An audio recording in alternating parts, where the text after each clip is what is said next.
Hey everybody, it's Eric. Well, Jessica Jones Season 3 was kinda meh. Better than Season 2, but not as good as Season 1. And Avengers Endgame, the re-release, was kinda majorly disappointing because Captain Marvel's still in it and Iron Man still dies. But good news is, Spider-Man Far From Home is awesome.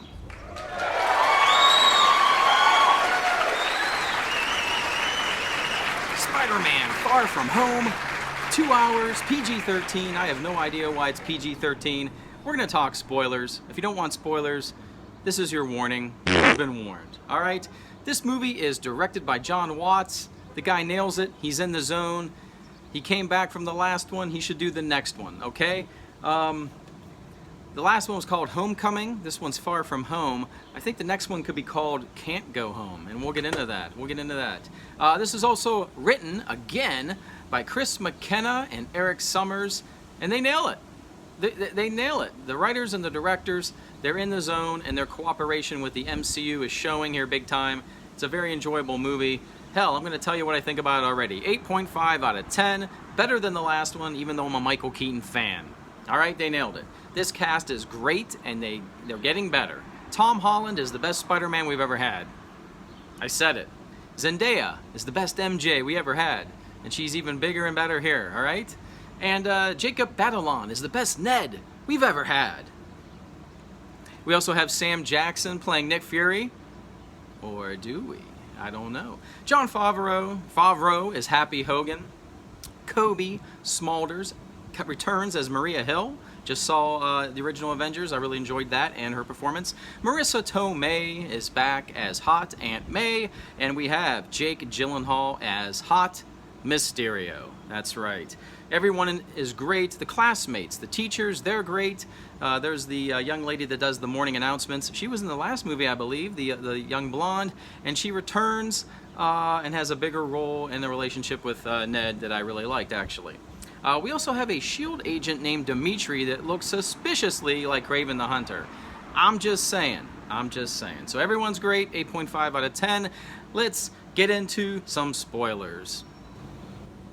Okay, so right out of the gate here, this movie shows off its use of popular music. They did this in Homecoming, but they really went for it here. The movie starts, and they play I Will Always Love You by Whitney Houston or Dolly Parton, depending on your preference. And they show us a video of our deceased superheroes because of the events in Endgame. And it was really cool, and it was like a high school announcements in the morning. Very cool, I loved it, very funny, something that Deadpool would do in his movies, so awesome use of music throughout the whole film. So big spoiler here, Mysterio is bad, okay? He's a bad guy, he's lying, he's not from an alternate universe, he's not fighting elementals. He's sort of reminded me of Vulture. He's a disgruntled former Stark employee, and he's got a gang of disgruntled Stark employees. I love the little flashbacks there, that was awesome. And he's using Tony's barf technology that apparently Mysterio invented. And Tony used this holographic technology, and I think it was Civil War, in a scene where he had his parents. So Mysterio, Quentin Beck, uses his technology, puts on a big show because he wants to be a superhero because people are desperate and will believe in anything right now, and he wants the opportunity to become like a superhero. So I just love the backstory, very connected to the MCU. This film, very, very connected to the MCU. Good job. The technology with the drones, just awesome stuff. Now the action here, I think we have two different types of action. I enjoyed, Spider-Man sort of fighting the big fake monsters. But I really enjoyed when Mysterio used his technology to put Peter Parker in sort of the dream world, because that's sort of reminded me of the comics as a kid and even the cartoons going way back when I was younger. So they really nailed the feeling of being in a nightmare. Just awesome job. I don't think they could do Mysterio any better. Jake Gyllenhaal nailed it. I liked the MJ Peter Parker relationship here. It wasn't really in the last movie too much, but they went for it here and they got to it by the end of the movie. So I like how MJ and Peter get together. I like how MJ knows that Peter is Spider-Man. I think that's a very well done job. All right, let's talk about two things that made me laugh out loud in this movie. Night Monkey.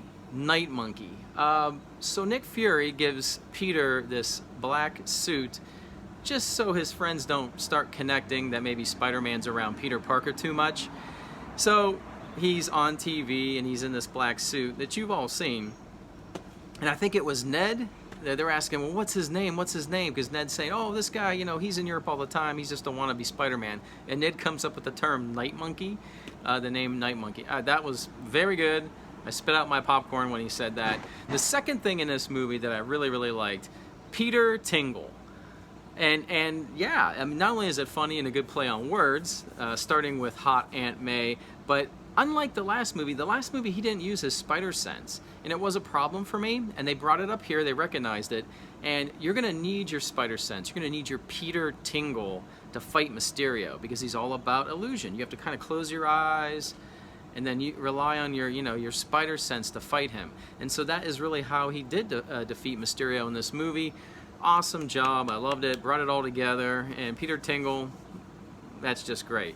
So I would say the biggest spoilers in this movie are not in the movie, but in the post-credit scene. So I'm sure you've heard by now, but okay, the first post-credit scene is actually the ending of this movie.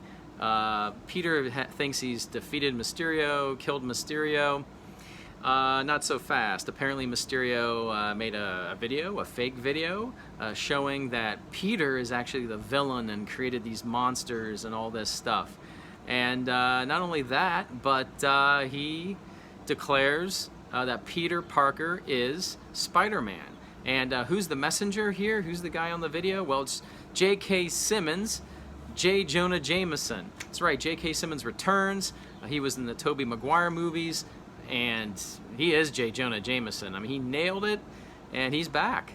So that's crazy how they could bring a character from those movies, bring it into this universe. So it's great to see J.K. Simmons back, an amazing actor. The name escapes me, but if you haven't seen that drumming movie where he's the drum teacher, you gotta go see it. The name escapes me right now.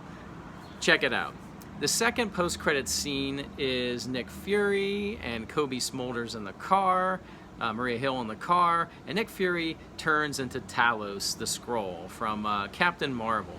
So that's kind of cool, because that made me think, well, so throughout this entire movie, it wasn't Nick Fury, it was just Talos? Okay, and they show Nick Fury on a spaceship. He's on the beach, but it's just like a holographic chamber. He's actually on a spaceship with Skrulls. I know S.H.I.E.L.D. is the agency here on Earth. I think it's S.W.O.R.D.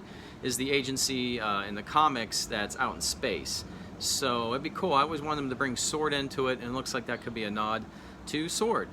So the biggest spoilers are at the end of the movie. Stick around for the two post-credit scenes. You've probably seen them because you're watching my video, and you know. So all in all, this is better than the last one. I can't wait to see Spider-Man 3. You can't go home. I don't know. I give this an 8.5 out of 10. Everyone's getting better. They're in the zone. They're in a rhythm here. It's just an awesome time. Go check it out. Let me know what you think. A like would be greatly appreciated. Leave a comment. Tell me what you thought about Spider-Man Far From Home. I'm going to get to work because I have some new Fortnite toys. Please subscribe if you're new here.